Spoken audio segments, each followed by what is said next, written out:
regulasinya. Kita berbeda agama sih bisa rukun ya.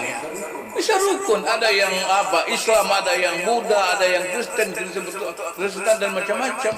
Konghucu, ada 6 agama yang resmi di ini. Bisa rukun kita.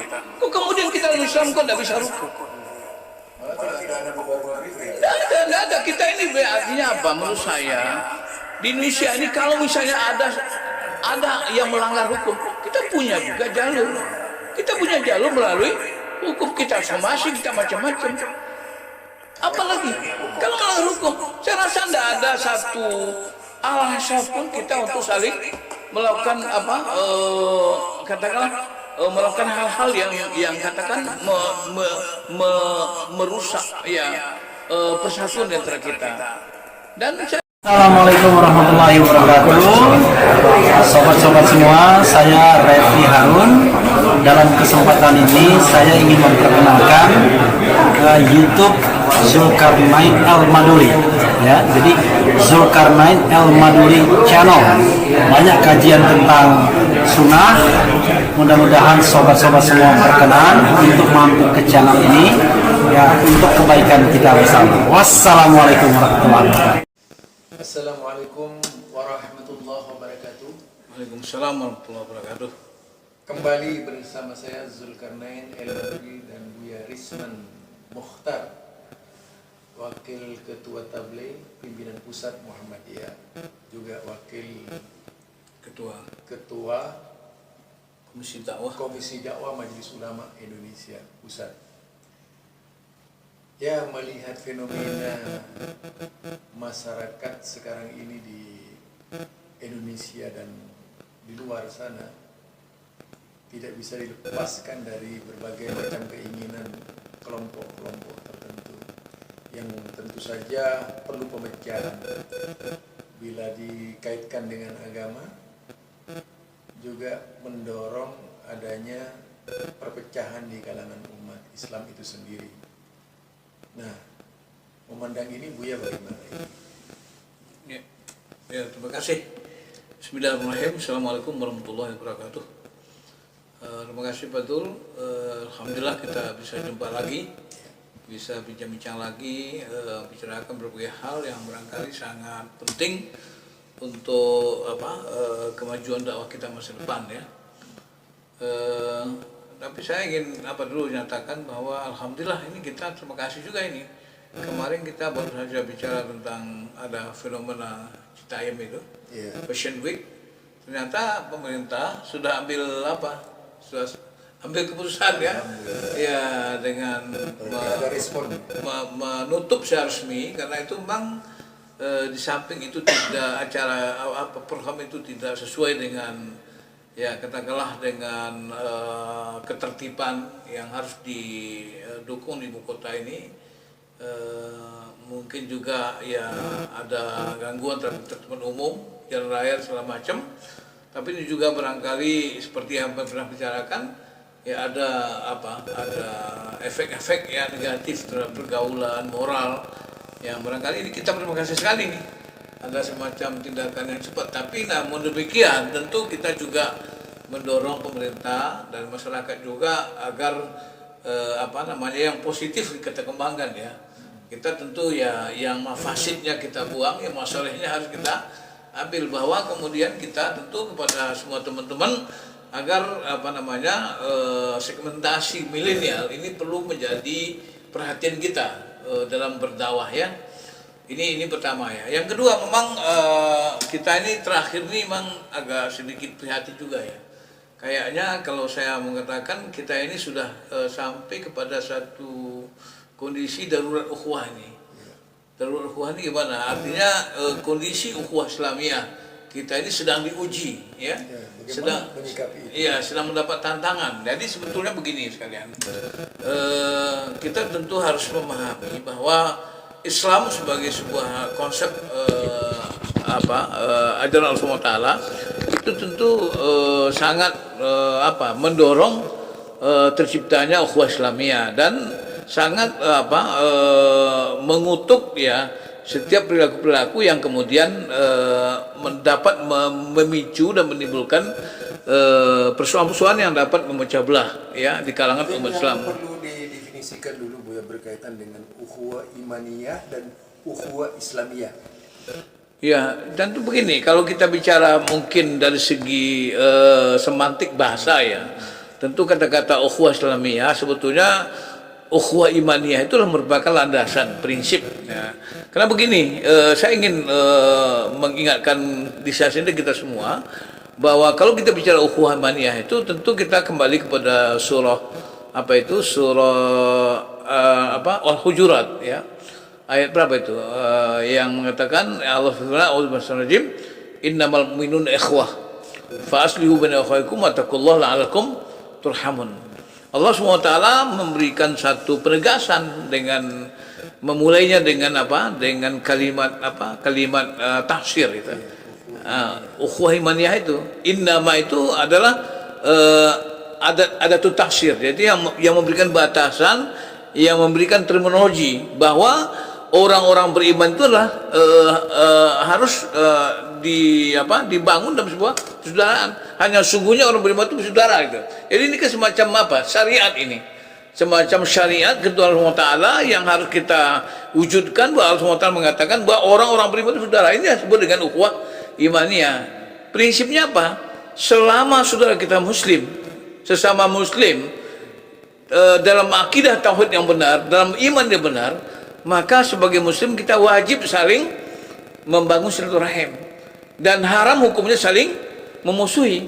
Kenapa? Karena kita sudah dipersatukan Allah dalam kalimat tauhid, yaitu la ilaha illallah. Ini yang sering kali muncul ya, misalnya ada perbedaan pendapat, perselisihan dan sebagainya. Itu biasanya berakhir ricuh. Nah, menangani hal-hal seperti ini apa solusi yang terbaik nih supaya tidak terjadi hal-hal yang seperti itu? Nah, jadi sebetulnya begini Pak, kalau kita ingin bicara melihat apa ya, bagaimana kita membangun sebuah konsep persaudaraan kan gitu. Dan bukan prinsip-prinsip ukhuwah yang ada dalam Islam itu. Saya selalu Pak, saya sebagai salah satu wakil ketua Manusia Komisi Dakwah, dan kebetulan saya diamanahi menjadi ketua atau direktur dari pelatihan standarisasi ulama, dai, MUI. Saya juga pemateri tetap kode etik ya, kode etik dai MUI dalam pelatihan standarisasi itu. Saya selalu menjelaskan tentang ada 7 prinsip dasar ukhuwah itu. 7 prinsip dasar ukhuwah itu selalu saya ingatkan. Karena ini masalah yang paling yang paling penting saya pikir. Kenapa? Karena bagaimanapun sebetulnya sesuai dengan visi MUI sendiri, sesuai dengan misinya itu, diantaranya dari samping menguatkan umat, melaksanakan dakwah menunggang, maka misi MUI itu adalah mengembangkan ukhuwah Islamiyah. Jadi begini, artinya dai atau mubaligh dalam dia berdakwah harus menjamin untuk menciptakan ukhuwah. Dan kalau dakwah itu kemudian melahirkan ya friksi, melahirkan perpecahan, itu artinya apa? Artinya kita tidak sejalan dengan misi dari Majelis Ulama sendiri, misi daripada Islam sendiri. Maka oleh karena itu saya mengatakan ada 7 prinsip ukhuwah itu apa? Yang pertama itu adalah bersatu dalam akidah. Ini prinsip pertama ini. Ya, kita harus bersatu dalam akidah. Sebagai muslim kita yakin bahwa kita dipersatukan dengan iman. Persoalan-persoalan yang menyangkut dengan perbedaan pendapat segala macam itu katakanlah hal-hal yang furu'iyah. Hal-hal yang katakanlah masalah-masalah yang khilafiyah itu biasa bagian-bagian kecil daripada ajaran Islam yang menyangkut dengan fikih dan segala macam. Dan sedangkan iman, ukhuwah itu bagian daripada usul. Karena kalau kita sudah merusak persaudaraan, jangan merusak persaudaraan. Ketika kita sebagai muslim merusak hubungan kita tetangga, tidak menghormati orang lain, tidak menghormati tamu, itu iman kita pertanyakan. Kenapa? Karena itu bagian dari iman. Kalau Rasulullah mengatakan man kana yu'minu billahi wal akhir falyukrim jarah, falyukrim dhaifah, falyakul khairan aw liyasmut. Artinya apa? Saya melihat di sini kita harus menjadikan ini bagian yang sangat, kita harus sadari bahwa persaudaraan itu prinsip lebih penting daripada bermacam-macam usul khilafiyah itu. Jangan kemudian kita korbankan yang besar, kita korbankan yang usul hanya karena furu'. Ya, kita mengorbankan syariat karena fikih. Nah, solusinya sekarang solusinya menghadapi pertentangan ini untuk bisa selesai, apakah harus diselesaikan dengan cara yang kurang cara yang kurang beretika, berakhlak, atau dengan cara musyawarah untuk menyelesaikan supaya tidak muncul sengketa, atau pemerintah menyediakan ruang barangkali? Iya, jadi begini Pak. Jadi sebetulnya begini. Tentu pertama, tentu kita sebagai Muslim perlu memahami ini dulu, menyadari dulu bahwa ini penting. Dan kalau kita misalnya ada tangan-tangan menyelesaikan, kemudian kita dikumpulkan, kemudian buat perdamaian, buat fakta integritas. Ketika kita tidak menyadari bahwa sini masalah penting dan masalah ini menyangkut dengan masalah akidah, kita nanti akan apa lagi? Ya sama aja dengan anak kecil nanti damaikan lagi, tidak begitu. Kita ini harus menyadari betul, memahami betul bahwa ukhuwah itu suatu yang sangat penting. Jadi jangan kemudian kita korbankan ukhuwah karena perbedaan pendapat. Mungkin itu yang disebut dengan istilah sahwatul islamiyah, kesadaran Islam. Ya, kesadaran Islam itu artinya ini kan penting kita apa? Karena bagi kita seorang mukmin, ukhuwah itu jauh lebih berharga daripada apapun. Mungkin kepentingan politik, kepentingan kekuasaan, kepentingan harta, kepentingan ekonomi. Bagi kita, ukhuwah itu lebih penting. Kenapa? Karena ukhuwah menyangkut dengan iman. Nah, oleh karena itu saya ingin menjelaskan selanjutnya itu nanti barangkali mungkin kita bicarakan apa langkah-langkah strategis yang perlu kita lakukan. Tapi kemudian saya ingin melanjutkan. Nah, 7 tadi adalah yang kedua adalah kita berjamaah dalam ibadah. Berjamaah ibadah itu apa? Islam ini salah satu khususiyatnya adalah kita sholat kita ini itu satu versi. Rasulullah SAW mengatakan sallu kama ra'aytumuni usalli. Sholat kamu seperti aku sholat. Artinya apa? Tidak ada satu cara ibadah Islam itu yang beda dimanapun negara. Bahasanya sama, rukuknya sama, sujudnya sama, dan menghadap kepada kiblat yang sama. Jadi oleh karena itu tidak ada alasan misalnya dimanapun dan kapanpun seorang muslim mengikuti imam muslim yang lain. Sehingga salah satu keunggulan Islam itu adalah bahwa dia kemana saja, ya mau ke Amerika, mau ke Cina, mau ke Australia, mau ke mana saja, ke Eropa, ke Asia, ke benua apapun dia pergi, dia tetap bisa berjamaah. Karena jamaah ada konsep ukhuwah. Jamaah itu konsep, tidak mungkin ada ukhuwah tanpa jamaah. Kemudian saya mau mengatakan, ya mungkin bahasa saya saja ya, la jama'ata illa bil ukhuwah. Tidak ada jamaah kecuali dengan ukhuwah. Tidak ada ukhuwah, la ukhuwah ikhwata illa bil jamaah. Tidak ada persaudaraan tanpa jamaah. Jadi oleh karena itu Allah SWT melalui SAW telah mensyariatkan sholat itu sebagai modal, sebagai konsep, sebagai model ya bagaimana kita membangun jamaah. Jadi oleh karena itu ya muslim, ya Rasulullah SAW memberikan memberikan keutamaan. Sholatul jamaah fadhul min salatul fardhi bisa bi'insya'atin darajah. Sholat berjamaah itu 27 derajat keutamaannya dibanding sholat sendiri. Nah, selama ini yang kita yang kita bayangkan itu kalau bicara 27 derajat itu pahala, Pak. Pahala 27. Padahal 27 derajat. Derajat itu keutamaan, kemuliaan, kebaikan yang lahir daripada di antara kemuliaannya apa? Ukhuwah Islamiyah. Dengan berjamaah akan lahir ukhuwah Islamiyah. Dan yang ketiga apa? Yang ketiga, 7 prinsip itulah toleransi dalam khilafiyah. Toleransi dalam khilafiyah. Jadi masalah khilafiyah itu kan masalah-masalah yang fikih sifatnya. Itu interpretable. Jadi tidak ada orang yang bisa mengatakan dalam prinsip salaf seperti itu. Iya, tidak ada misalnya orang yang bisa mengklaim kebenaran. Karena apa itu namanya dalam kode etik dikatakan al-ijtihadu la yunqadu bil ijtihad. Ijtihad itu tidak bisa dibatalkan oleh ijtihad yang lain. Artinya tidak ada klaim kebenaran dari ijtihad. Fikih adalah hasil ijtihad. Jadi tidak ada orang mengatakan saya yang paling benar, Anda salah, enggak ada. Maka di sini perlu ada tasamuh. Kita perlu toleransi. Ketika kita berbeda pendapat dan pandangan dengan seluruh kita sama muslim, kita harus tasamuh, toleransi. Karena ini sudah merupakan hal yang terjadi semenjak lama. Kalau ada klaim sepihak, kalau surga hanya miliknya. Itu sudah jelas itu. Itu apalagi surga itu bukan urusan Allah SWT. Kalau siapa yang masuk neraka masuk surga itu bukan urusan kita. Itu Allah SWT.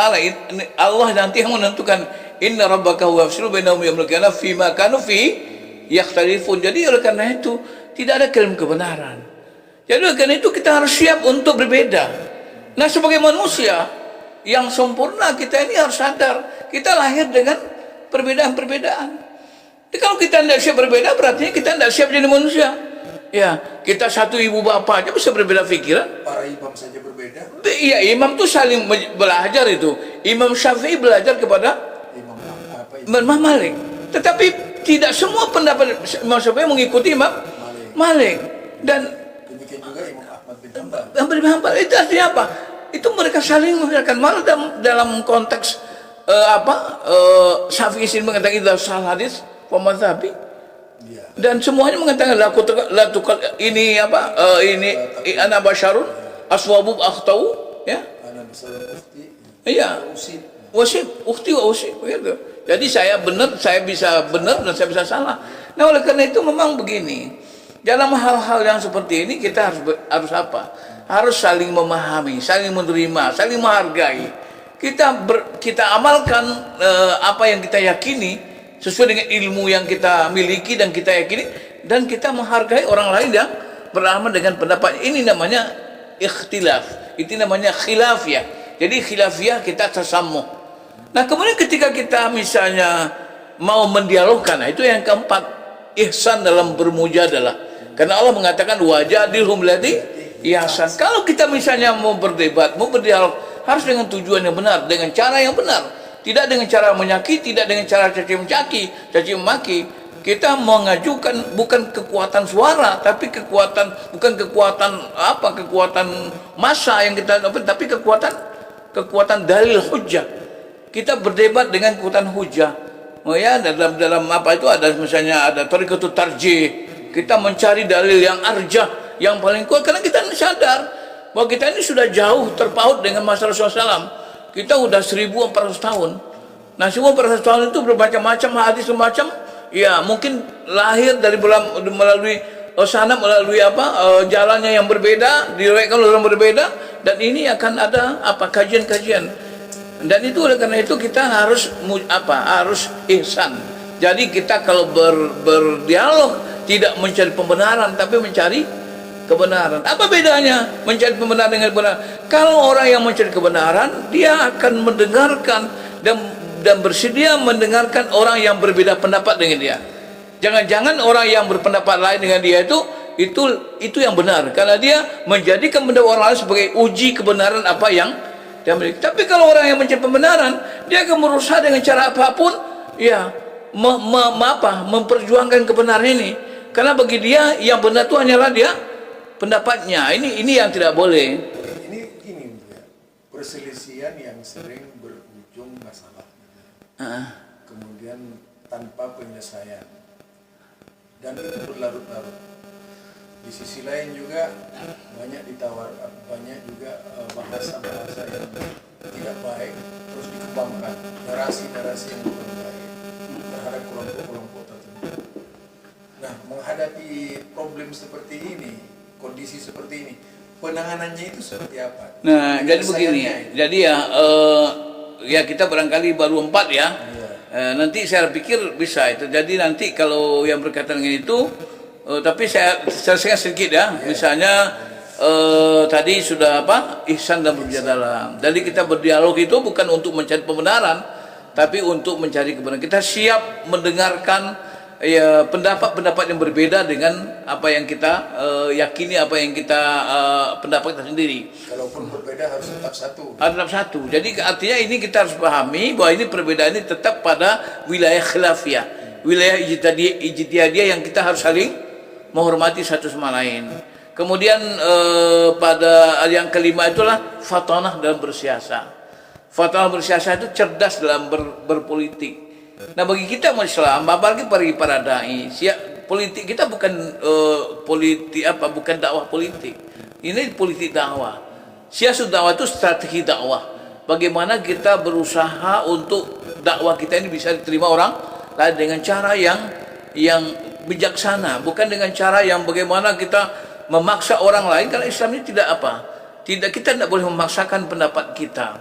Karena Allah mengatakan fadzakir innama anta mudzakir lasta 'alaihim bimusaitir.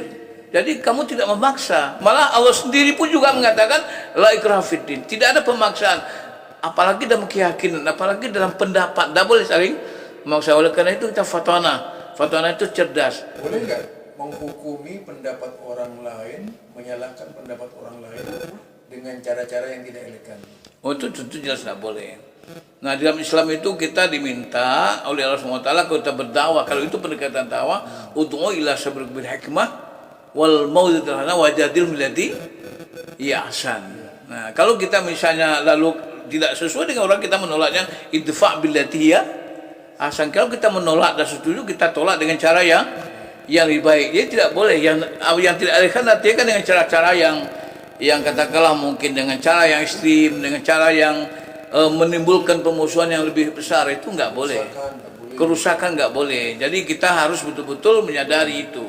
Dan kemudian yang keenam itu santun dan bermuamalah. Jadi dalam kita berdakwah ini kita harus santun. Dakwah kita itu tausiah bil haq, tausiah bil sabr, tausiah bil merhamah. Kita bertausiah itu dengan cara dengan mencari kebenaran, bertausiah dengan sabar, ya.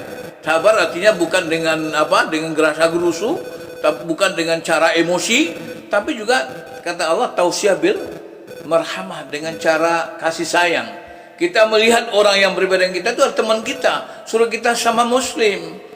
Artinya ketika kita berbeda pendapat dengan dia tetap selama dalam akidah yang benar, selama itu dia adalah saudara kita. Kecuali kalau dia sudah beda, misalnya sudah beda akidahnya, syahadatnya dengan kita, sudah beda pendiriannya, Qurannya dengan kita, maka itu sudah jelas merupakan bukan sahabat kita. Tetapi selama dia dalam tauhid yang benar, akidah yang benar, selama itu dia saudara kita. Kalaupun berbeda pendapat, maka itu kita harus berbuat santun. Dan masalahnya Bu ya, kan kelompok-kelompok ini masing-masing ada yang mengaku ini benar, mengaku ini benar. Nah, peran majelis ulama. Inilah yang kemudian barangkali itu sudah bisa kita jelaskan. Ini perlu ada. Kita kan punya Pak yang namanya organisasi. Organisasi itu ada. Kalau ada di Muhammadiyah itu ada Muhammadiyah, ada Nahdlatul Ulama, ada Al-Wasliyah, ada Persyaratan. Ini barangkali perlu menjadi perhatian bagi para pemimpin, a'immah, ya. Pemimpin organisasi ini harus melakukan satu langkah-langkah strategis. Bagaimana misalnya melakukan komunikasi, hubungan silaturahim, bertemu-temu antara misalnya pemimpin dari Nahdlatul Ulama dengan pemimpin dari Muhammadiyah, kemudian juga dari Al-Wasliyah dan lain sebagainya. Kemudian kelompok-kelompok lain ada juga kelompok-kelompok lain perlu kita bertemu. Para pemimpinnya itu perlu bertemu, karena biasanya kalau para pemimpin yang ngomong, yang sudah menyatakan, memberikan arahan kepada pengikutnya, itu insya Allah akan diterima. Tapi kalau ini dibiarkan liar, kemudian bertempur di bawah dengan bahasa-bahasa yang tidak santun, dengan cara-cara yang tidak sesuai dengan prinsip-prinsip syariat dan akhlakul karimah, kita khawatir ini akan menjadi satu keadaan yang saya katakan tadi, kita bisa nanti sampai kepada darurat ukhuwah. Nah, jadi oleh karena itu sekalian, jadi ini. Nah, kemudian juga ada harapan kita lagi. Apa? Ada Majelis Ulama Indonesia. MUI ini adalah yang dia itu adalah merupakan khadimul ummah, dia shadiqul hukumah, kemudian himayatul ummah. Dan itu semua kalau saya baca prinsip-prinsip visi misi daripada Majelis Ulama itu luar biasa.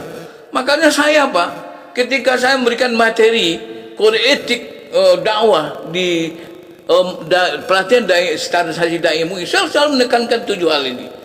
Tidak ada yang boleh mengklaim kebenaran. Kita harus tahu, kita harus punya kita sebagai dai harus tahu audien kita, dan kita tidak boleh saling menyesatkan, tidak boleh. Kenapa? Karena kita tidak punya hak, tidak punya otoritas untuk mengatakan orang sesat.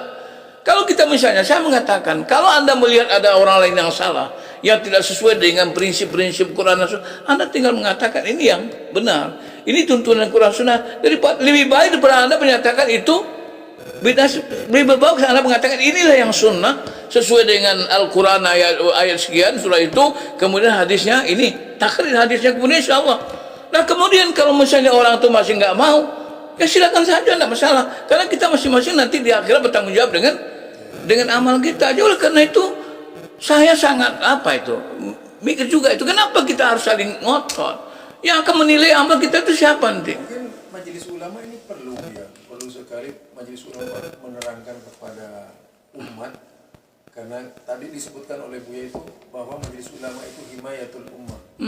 Nah, perannya untuk himayatul ummah ini agar semua paham bisa terlindungi, artinya paham-paham yang benar itu. Iya. Nah, kemudian memberikan klasifikasi mana paham yang salah dan mana paham yang tidak benar. Kalau ini tidak diatasi, Bu, ya akan terus bermunculan. Ya, artinya apa? Majelis ulama itu kan tidak pada kapasitas mengatakan ini benar atau tidak dalam hal-hal yang khilafiyah, ya. Karena majelis ulama bukan menjustifikasi ini salah, tapi kalau dalam hal-hal yang menyangkut hal haram itu jelas itu majelis ulama yang punya otoritas, ya. Walaupun sekarang ini yang mengeluarkan justifikasi hal itu bukan lagi majelis ulama, pemerintah, ya. Tapi yang menyatakan suatu halal atau haram itu adalah majelis ulama. Tapi ketika terjadi perbedaan pendapat di kalangan masyarakat pada wilayah-wilayah istidadiyah, majelis ulama bukan pada kapasitas menjustifikasi ini yang benar yang salah, bukan. Tapi majelis ulama mencoba menghimpun, memberikan mengumpulkan saudara kita yang berbeda pendapat dalam satu suasana yang ukhuwah. Kalau kita dialog yang sehat, makanya di majelis ulama itu juga ada komisi ukhuwah. Sebetulnya menurut saya dalam kondisi seperti sekarang, saya malah mengharapkan majelis ulama Indonesia, terutama pimpinan pusat di Dewan Pimpinan Pusat harus turun ini, harus betul-betul proaktif ini. Bagaimana betul-betul melihat ini secara adil, bagaimana sesuai dengan prinsip wasatiyah, ya, bahwa Muhammadiyah majelis ulama itu adalah merupakan dengan faham wawasan Islam wasati itu sekarang. Itu bagaimana kemudian kita panggil, kita ajak susah kita itu kemudian berikan wawasan, termasuk juga barangkali selama ini, ya, saya katakanlah misalnya teman-teman kita dari yang selama ini terkenal dengan sebutan salafi atau wahabi salafi dan segala macam itu, kita panggil, dia kan majelis tabligh PP Muhammadiyah dipanggil, LDNU dipanggil, semua dipanggil, kemudian kita berikan ini guidance-nya, ini prinsip-prinsip, ini koridornya. Jangan kemudian kita ini terus diacak-acak, kemudian terus kita ini bertempur sendiri, kemudian kita akhirnya kelemah, dan kita harus sadar bahwa Islam ini di Indonesia mayoritas. Ketika orang ingin menghabisi Indonesia, ingin menguasai Indonesia, orang tinggal menguasai umat Islam yang mayoritas. Bagaimana orang bisa menguasai mayoritas itu? Dipecah belah sehingga lemah.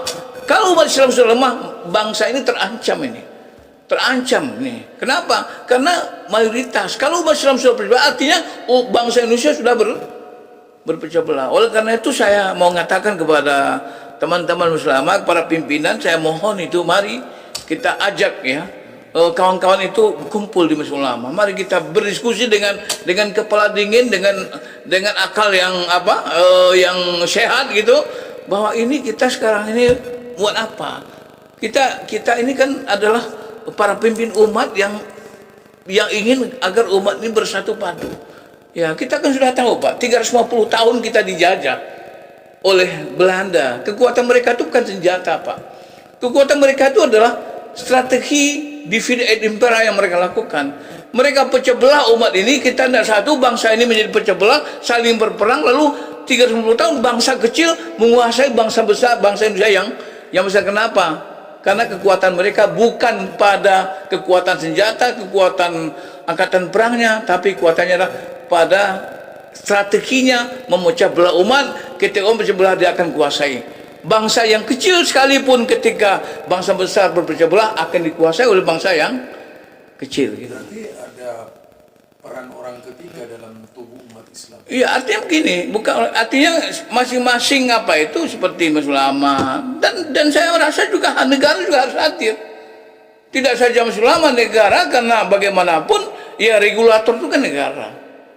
Ya, begini menurut saya, apapun di negara kita ini, negara kan negara hukum. Iya, dulu itu kan ada SKB 3 Menteri. Iya, kan negara kita ini nggak bisa banyak regulasinya. Kita berbeda agama sih bisa rukun, ya.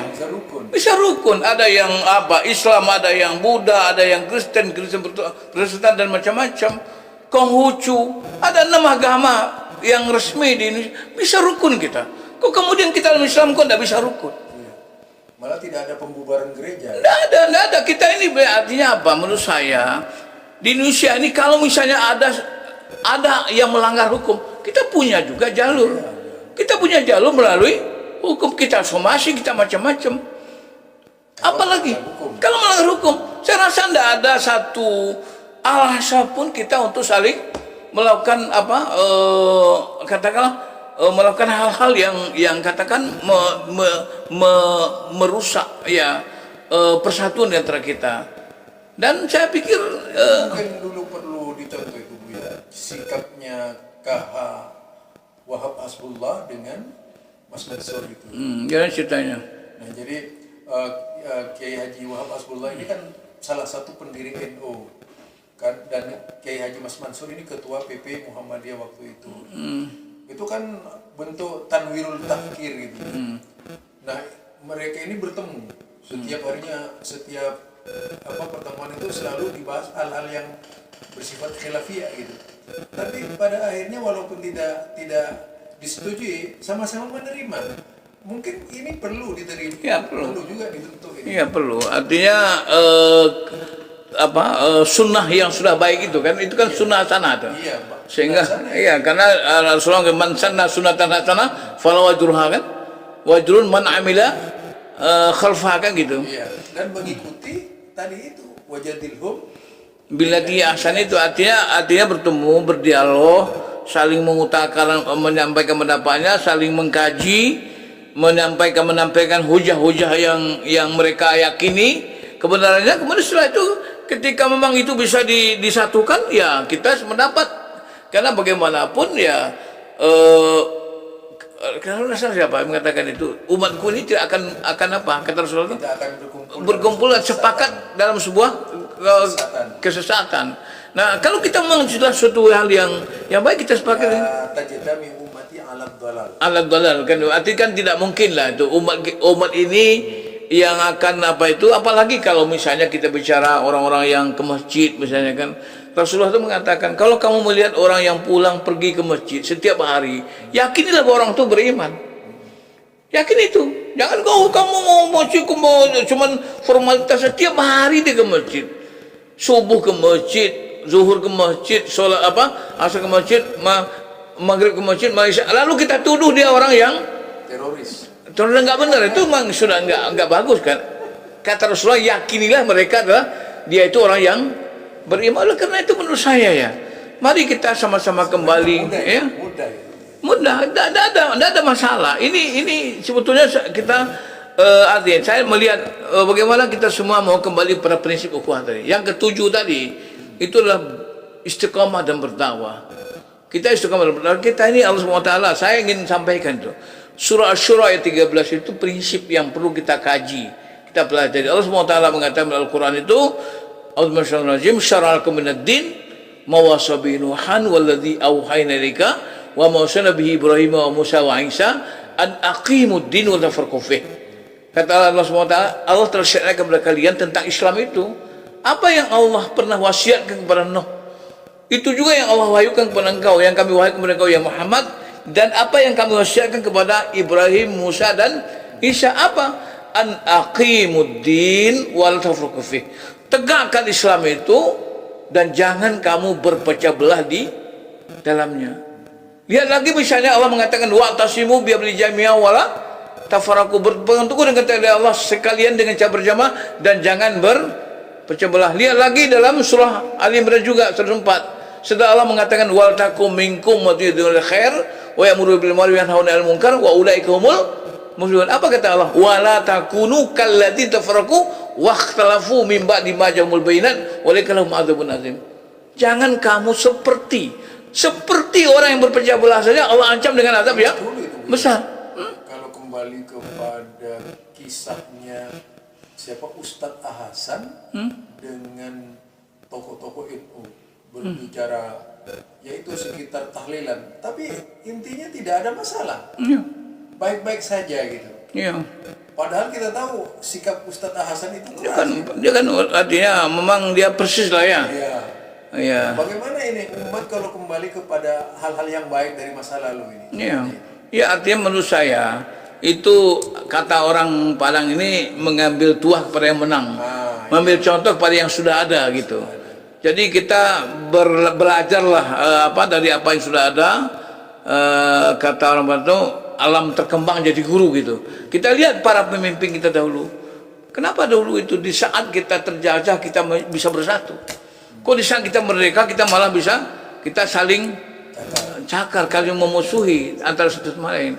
Cuma dia kita perlu juga sampaikan kepada teman-teman kita, mari kita saling saling tenggang Sebagai muslim kita harus tenggang rasa lah. Kita artinya jangan kemudian kita melakukan menyampaikan kalimat-kalimat yang juga kadang-kadang menimbulkan perasaan tidak senang orang lain gitu. Tepos liro, artinya kita ini begini, artinya kita ini kan saudara kita semua ini. Umat Islam ini saudara kita bersaudara, ya. Dan kita ini kan kalau kita tidak beragama, tidak seagama pun saudara kita. Kita kan cucu Nabi Adam semua. Saya pernah bercanda dengan teman, kita ini semua orang Padang ini. Maksudnya orang Padang Arafah gitu. Karena kita ini anak cucu Nabi Adam kan. Adam dan Hawa itu bertemunya di Arafah kan itu. Kita pergi ke Mekah itu wajib satu kali seumur hidup melaksanakan ibadah haji itu intinya apa? Al-ma'akhah wal musawah, persaudaraan dan persamaan. Kita menyadari bahwa kita ini sama-sama dan kita karena nasu umat wahidah, manusia itu umat yang satu. Tidak ada bisa orang berbeda agama pun, ya. Berbeda agama pun dia saudara kita. Kalau kita misalnya yang berbeda, kita ajak dia, kita dakwah dengan cara yang baik. Ya, kalau kita yakin mereka agamanya enggak benar misalnya, dan kita yakin bahwa dengan agama itu dia akan masuk neraka Allah Taala, kita sayang, kita kasih sama mereka. Kita berdakwah dengan rasa kasihan. Disadari oleh bahwa saudara kita ini kalau mereka tidak kita dakwahi, dia akan tersesat di jalan kesesatan, maka dia akan masuk neraka Allah. Kita sayang. Kalau ada mereka itu baca ayat walau sya Allah la ja'alahu ummatan wahidah. Iya, kan itu Allah mengatakan kalau misalnya Allah tuh mau, Allah jadikan semua satu ini. Udah Islam enggak usah Tidak ada dakwah. Cuma Allah memberikan, karena beragama itu ada juga pilihan. Ya, karena Allah mengatakan surah Al-Kahfi itu, jika jika kamu mau beriman, ya syafal yakmin jika dia silakan beriman, wa syafal yakfur itu. Jika siapa yang mau beriman silakan beriman. Kenapa? Karena lakrafidin itu kan kata tabayyana rusdu minal ghayy. Jadi oleh karena itu tidak ada pasang-pasang kita. Kalau berbeda pendapat kita, ya silakan saja. Apalagi dalam soal ini, ini agamanya agama Allah SWT. Bukan kita yang menentukan kebenaran mutlak itu. Ya bisa saja kita salah, maka kita selalu mengatakan Allahu a'lamu bisawab. Belum tentu apa yang kita nyatakan, walaupun kita sudah berdasarkan Quran, tapi maksudnya apa? Mungkin barangkali tafsir kita belum sampai pada hakikat yang sesungguhnya. Kenapa? Karena Al-Quran juga kan banyak juga tafsirnya kan. Kan ada juga yang multitafsir, ada yang syubhat kan gitu. Ada yang mutasyabihat gitu. Kira-kira saya itu seolah-olah sebagai pemegang kunci surga bagaimana? Misalnya saya. Ya siapa yang angkatnya? Tanya dulu. Kalau ada misalnya seolah-olah yang angkat siapa? Ada juga bisa masuk surga enggak? Enggak bisa. Iya, yang bisa menjadi surga itu yang sudah pasti masuk surga. Jadi oleh karena itu enggak ada di dunia ini belum ada orang yang dijamin itu. Kecuali yang ada dalam Al-Quran. Kalau Al-Quran itu Allah yang mengatakan, Allah pemilik surga. Allah pemilik surga, Allah bisa menentukan, kamu ini masuk surga, ini si anak, si A, si B masuk surga. Misalnya seperti minal muhajirin wal ansar itu. Jadi tapi kalau misalnya kita ini ya ditimbang dulu nanti Pak. Fa man thaqulat mawazinu fa huwa fi syadratih. Ya kan? Iya. Jadi jangan kemudian ada yang merasa harus menyombongkan diri bahwa dia adalah pemilik surga. Kemudian orang masuk surga itu dia menentukan. Ya kan? Misalnya kalau tidak ikut Buya tidak masuk surga. Oh itu udah mungkin dong. Saya pakai alasan apa saya? Kalau Allah sudah mendegasikan ke saya, Tapi kalau Allah mengatakan dalam Al-Quran, katakan ya Muhammad, Qul in kuntum tuhibbunallah fattabi'uni yuhibbukumullah. Ya, katakan Muhammad, jika kamu senang kepada Allah, kamu cinta kepada Allah, ikut saya. Kalau kamu ikut saya, maka Allah kan yuhibbukumullah, Allah kan sayang kepada kamu. Itu Allah, Nabi Muhammad dapat delegate authority, dapat pelimpahan wewenang, ya. Ada hak yang diberikan Allah, otoritas diberikan Allah Taala untuk menyampaikan itu kepada orang lain. Hak saya apa? Tidak ada satu pun di dunia ini kecuali Rasulullah SAW yang bisa mengatakan itu. Siapa yang ikut aku nanti pasti akan dicintai Allah SWT. Tidak ada. Walaupun syafaat pun itu biidznillah. Bismillah. Karena Allah SWT kan may yashfa'u indahu ila bizni. Siapa yang akan memberikan syafaat di sisi Allah SWT kecuali dengan izinnya. Syafaat juga dengan izin Allah SWT. Malah dalam ayat apa itu Allah mengatakan Itu Nabi pada iya. Wattaqu yawma la tajzi nafsun nafsan syai'a wa la yuqbalu minha syafa'atun wa la yukhadhu minha 'adlun wa la hum yunsarun. Allah mengatakan, jagalah dirimu pada satu hari yang tidak bisa satu diri membalas diri yang lain. Kemudian pada itu la yuqbalu minha syafa'atun. Tidak diterima daripadanya syafaat kecuali dengan izin Allah tadi kan. Kemudian apa itu? Wala yukhadhu minha 'adlun, dan tidak juga diambil daripadanya tebusan wa la hum yunsarun. Tidak ada satu pun yang bisa. Ini lagi yang salah ya. Yang banyak ini gimana sih pendapat kalangan mufassir tentang syafaat ini yang seringkali menjadi ikhtilaf ini lagi ya. Ya, jadi barangkali begini. Jadi kita melihat ya, mungkin keyakinan bahwa memang Rasulullah SAW itulah Habibullah, kepada Allah Taala, yang kemudian mungkin dalam penafsiran lain yang mendapat otoritas ya untuk memberikan syafaat ya. Tapi kalau kita melihat beberapa ayat-ayat tadi kan itu diantaranya ayat itu ya yang menyatakan la yuqbalu minha syafa'atun. Tapi itu enggak usah kita perdebatkan. Kalau Allah mengizinkan Nabi Muhammad nanti kemudian memberikan syafaat, dan kita pun juga mengharapkan juga nanti kalau Allah Rasulullah bisa berikan syafaat, kita kan ingin syafaat. Tapi yang jelas kata ada hadis Rasulullah SAW itu mengatakan nanti nanti ada 7 golongan ya. Sab'atun itu yuzilumullah la yudilla illa zilluh. Jadi satu waktu nanti ada 7 golongan yang Allah melindungi mereka, mendapat perlindungan dari Allah. Artinya pelindung itu syafaat. Yang Allah akan memberikan syafaat mereka, akan melindungi mereka, dan tidak ada perlindungan lain kecuali perlindungan Allah. Tidak ada pertolongan lain kecuali pertolongan Allah Subhanahu wa ta'ala. Siapa itu? Kan itu yang imamun adil, macam ada syabban nasyabi fi badrabbih, dan sususnya itu ada tajurun amin, dan macam-macam imamun adil, dan itu kan ada 7 golongan. Itu kan kalau kita lihat di sana bahwa Rasulullah sendiri menyatakan bahwa ada 7 golongan yang tidak akan mendapat perlindungan kecuali perlindungan Allah Subhanahu wa ta'ala. Berarti itu syafaat. Itu adalah syafaat ya kalau Allah sudah tolong, siapa lagi yang mau mengganggu ya. Artinya kalau memang meskipun baca salawat tapi kemudian tidak adil ya, tentu begini Pak. Jadi artinya begini, kita harus memahami kita tidak terjebak kepada formalitas tapi pada substansi. Artinya kita bersolawat pada Nabi itu karena kecintaan kita kepada Nabi SAW. Kita berselawat karena kecintaan kita. Karena Rasulullah SAW mengatakan juga, ketika namaku disebut kemudian tidak berselawat pada aku, maka itu dianggap orang yang yang bakhil, yang tidak cinta kepada Rasulullah SAW. Jadi salah satu kecintaan kita itu ketika kita menyebut nama Nabi, berbeda dengan ketika mendengarkan nama yang lain, kita berselawat pada Rasulullah SAW. Dan hakikat daripada ittibaur Rasul adalah menghidupkan sunnahnya. Ya, kemudian bagaimana kita kalau misalnya kita cinta pada Rasulullah, tentu orang yang cinta pada Rasulullah itu orang yang mengikuti sunnah Rasulullah SAW. Dan orang yang mengikuti sunnah Rasulullah itulah yang kemudian Rasulullah dalam hadisnya mengatakan bal-islamu ghariban fa yaudu ghariban fatubal ghuraba man ghuraba. Siapa yang ghuraba Rasulullah?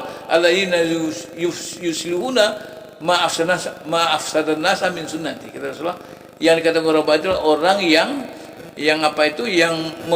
memperbaiki sunnahku setelah dirusak oleh banyak manusia. Jadi oleh karena itu ya menghidupkan sunnah, ya sunnah Islam dalam soal ibadat, soal kehidupan segala macam itu, sosial masyarakat, dalam soal ukhuwah Islamiyah, itu menjadi adalah bagian daripada menghidupkan sunnah Islam. Nah, ketika sekarang ini misalnya, ketika ukhuwah sudah mulai darurat, sudah mulai terjadi saling memusuhi satu sama lain, saling memfitnah segala macam, saling menyesatkan segala macam. Nah, di saat ini kita perlu mengikuti Rasulullah SAW, bagaimana Rasulullah SAW telah melakukan mewajibkan ukhuwah, karena Rasulullah SAW mengatakan la yahlul muslim, tidak halal seorang muslim ayah jura akahu, dia menjauhi, memusuhi saudaranya fauqa thalathati amyal layal. Jadi tidak sah seorang muslim memusuhi saudaranya lebih dari tiga hari. Siapa yang 3 hari ini nggak boleh, apalagi kita saling bermusuhan, saling perang satu sama lain. Jadi oleh karena itu sekalian, menurut saya mari kita kembali kepada kesadaran bahwa kita ini butuh persatuan, kita membutuhkan dan Allah SWT akan memberikan pertolongan adalah atas jamaah, ya, karena ujung daripada tadi kasih sayang Allah itu juga atas jamaah. Nah, karena ayat yang tadi innamal mu'minuna ikhwah aslihu baina akhawaykum wattaqullaha la'allakum turhamun. Rahmat itu akan diberikan Allah kepada jamaah. Al jamaatul rahmah wal firqatu azab. Kalau kita tidak bersatu, kita berpecah belah terus menerus, Allah akan datang azab. Berarti skopnya bisa nasional. Bisa nasional. Kalau kita misalnya sudah saling bermusuhan, saling bertempur satu sama lain, saling menjegal, saling menyesatkan, saling mengkafirkan, saling membela, maka kita nanti akan datang ya azab Allah SWT. Mari kita saling punya sifat saling memaafkan, terbuka. Kita mau bertemu dengan saudara kita mau berdialog, kita berbicara dengan cara yang baik. Kita saling menenggang perasaan, kita tegakkan prinsip di atas 3 hal: ta'aruf, tafahum, dan takaful. Kita berkata Allah SWT wa ta'awanu 'alal birri wa taqwa wa la ta'awanu 'alal itsmi wal 'udwan. Mari kita bekerja sama dalam soal kebaikan dan takwa, dan kemudian jangan kita bersama dalam soal dosa dan permusuhan. Permusuhan apa? Kalau kita satu sama lain saling bertempur, saling bertengkar, kemudian saling klaim. namun saling klaim. Kita janganlah misalnya kita saling klaim. Kenapa? Karena bagaimanapun kita ini mengharap pada Allah Taala. Kita ini cuma mengharap pada Allah supaya kita ini Rabbana atina fil hasanah wa fil akhirati wa qina adzabannar. Ya Allah, berilah kami kebahagiaan dunia dan kebahagiaan akhirat, dan bebaskan kami dari api neraka. Itu doa kita. Artinya apa? Kita selalu berharap pada Allah agar kita ini diberikan Allah bahagia dunia akhirat dan dibebaskan dari api neraka. Dan kita tidak ada satupun yang bisa menjamin bahwa kita ini akan ada yang membebaskan api neraka. Tidak ada. Misalnya ada masuk nanti ke dalam saya ini grup yang saya atau berkubur nanti di makbarah yang saya buat, di situ ada di perkuburan ini yang berkubur di sini dijamin surga. Tidak ada, Pak. Ya kan? Kalau itu bisa ada yang begitu laku tuh, Pak. Berapa aja dibeli itu. Kalau ada makbarah dibuat misalnya dengan merek mereknya itu apa? Siapa yang berkubur sini dijamin surga. Itu dah ada, Pak. Dah ada yang bisa jamin surga, Pak. Ya, oleh karena itu mari kita kembali kepada ajaran yang benar, mari kita kembali kepada Quran dan Sunnah yang prinsipnya adalah bahwa kita umat Islam wajib bersatu. Ya, Allah SWT menghendaki kita bersatu, dan Allah akan mendatangkan rahmatnya hanya ketika kita bersatu, dan Allah akan datangkan azabnya ketika kita berpecah belah. Oleh karena itu mari kepada pemimpin-pemimpin organisasi, pemimpin Muhammadiyah, pemimpin Nahdlatul Ulama, pemimpin Ausia, Persis, Perti, Irsyad, semua dewan dakwah, dan kemudian juga teman-teman yang dari gerakan-gerakan dakwah yang lain, lembaga-lembaga dakwah yang lain, mari kita bersatu, dan kemudian kita minta majelis ulama menjadi perekat, karena ini umat Islam ini tanda besar umat Islam, sebagai hematul ummah, sebagai khadimul ummah, sebagai sadiqul hukumah. Mari kita bekerja, kita panggil, kita undang, kita temui saudara kita dan kita ajak mereka untuk bagaimana kita keluar dari darurat ukhuwah ini. Apalagi sekarang sudah ada resolusi anti-Islam. Anti-Islam. Ya, ini yang kita dapat. Nah, jadi gini Pak, saya ingin katakan juga begini-begini ini orang yang Islamofobia itu semakin apa Pak? Semakin apa? Dia merasa berhasil dia. Wah ini, kalau kita ini sudah berpecah belah, apa yang ketawa siapa Pak? Orang-orang yang tidak suka Islam, tidak suka Islam. Jadi karena itu mari kita, ya saya juga ingin mengatakan saya sesuai dengan amanah yang diberikan kepada saya akan berusaha Pak. Saya setiap sudah hampir 1000 ini, sudah hampir 1000 dai yang kita standarisasi di Komisi Dakwah Muslim Indonesia, itu selalu kita pesankan untuk tetap menjauh. Ini misinya Muslim Indonesia adalah mengembangkan ukhuwah Islamiyah. Jadi oleh karena itu kepada para dai-dai di seluruh Indonesia ya yang tergabung dalam Muslim Indonesia, kami himbau, saya sebagai wakil ketua Muslim Indonesia Komisi Dakwah, dan juga kebetulan saya juga diamanahi wakil ketua Pusat Dakwah Perbaikan Akhlak Bangsa ya, dan juga sebagai ketua pelaksana standarisasi dai MUI, saya menyuruhkan, saya mengajak semua teman-teman, saudara, teman-teman, mari kita jaga ukhuwah Islamiyah, karena ini misi kita. Majelis Ulama adalah tenda besar umat Islam, dan Majelis Ulama harus proaktif untuk mengajak umat untuk membina ukhuwah dan menjauhi segala macam bentuk perpecahan, karena perpecahan itu adalah akan melemahkan, dan ketika kita lemah kita akan dapat dihancurkan oleh umat-umat lain yang barangkali dan pihak-pihak lain atau kelompok-kelompok lain yang memang tidak suka kepada Islam. Itulah barangkali closing saya. Mudah-mudahan ini menjadi bermanfaat ya. Kita mudah-mudahan Allah SWT ampuni kita semua, Allah ampuni dosa kita, Allah ampuni kesalahan kita, dan kita mohon kepada Allah, Allah akan berikan hidayah kepada kita untuk saling bersatu sama lain, saling memaafkan dan saling bekerjasama dalam kebaikan dan bertakwa kepada Allah Subhanahu wa taala. Demikian, nasrul minallah fatun qarib wa basyiril mukminin. Wassalamualaikum warahmatullahi wabarakatuh. Waalaikumsalam.